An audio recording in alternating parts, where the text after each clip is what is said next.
बात करेंगे वर्ल्ड के 6 बायोम के बारे में, जिसे हम एक ग्राफ से पढ़ेंगे। इसमें सबसे पहले हम बात करेंगे सबसे ज़्यादा मैट कहाँ पाया जाता है। मैट मतलब मीन एनुअल टेम्परेचर। तो ये सबसे पहले सबसे ज़्यादा मैट पाया जाता है ग्रासलैंड में। देखिए इसलिए हमने पहले बता दिया, मैट सबसे ज़्यादा होता है ग्रासलैंड में, जो कि 0 से 25 डिग्री सेल्सियस पाया जाता है। सबसे ज़्यादा मैप कहाँ पाया जाता है? सबसे ज़्यादा मैप होता है ट्रॉपिकल रेन फॉरेस्ट में। मैप ट्रॉपिकल रेन फॉरेस्ट में, जो कि 150 टू 40 सेंटीमीटर होता है। ये सारे डाटा याद करने की ज़्यादा ज़रूरत है नहीं, अगर क्वेश्चन में है तो हम याद करेंगे, नहीं तो फिर नहीं याद करेंगे।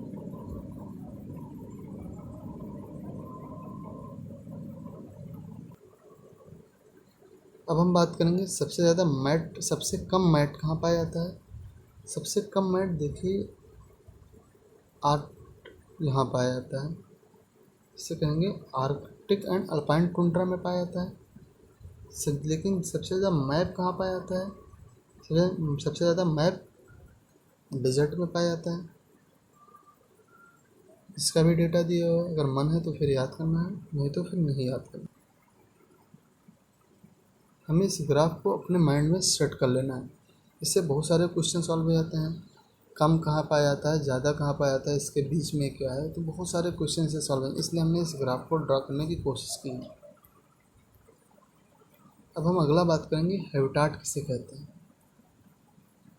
Geographical area where population exist called habitat.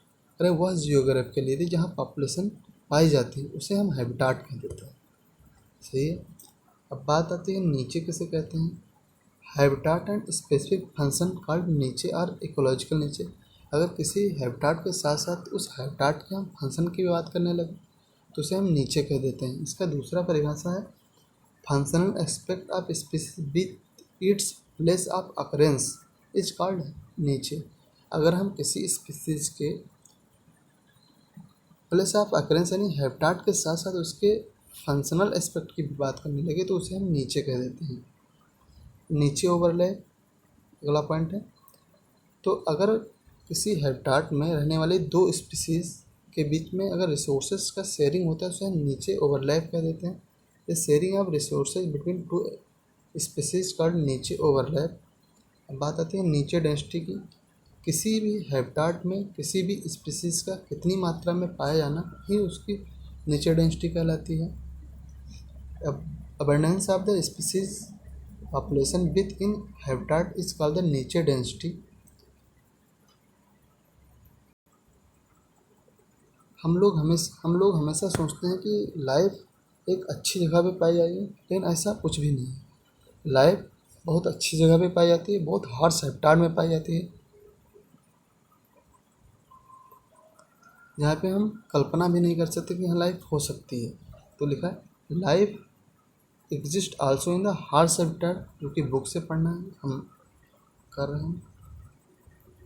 जैसे स्क्रॉचिंग राजस्थान डिजर्ट, मतलब स्क्रॉचिंग राजस्थान डिजर्ट में लाइफ पाई जाती है, मतलब इतना तेज़ तापमान होता है।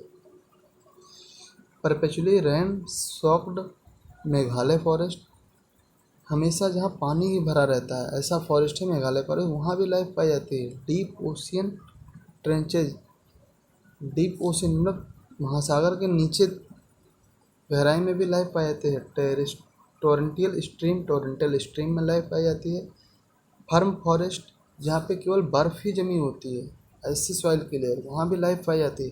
क्या ये layer of the soil which completely frozen, क्या होता है हाई माउंटेन टॉप पर लाइफ पाई जाती है, जहाँ पे ऑक्सीजन की कमी हो जाती है।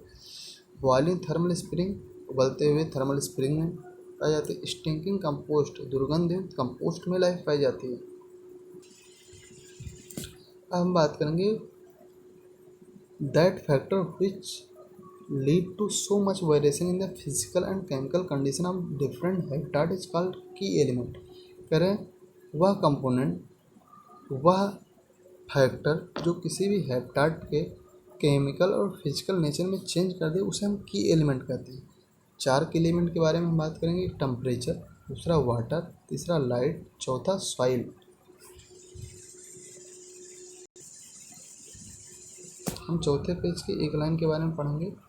Organismic level ecology is called physiological ecology, और बाकी हम अगले वीडियो में पढ़ेंगे।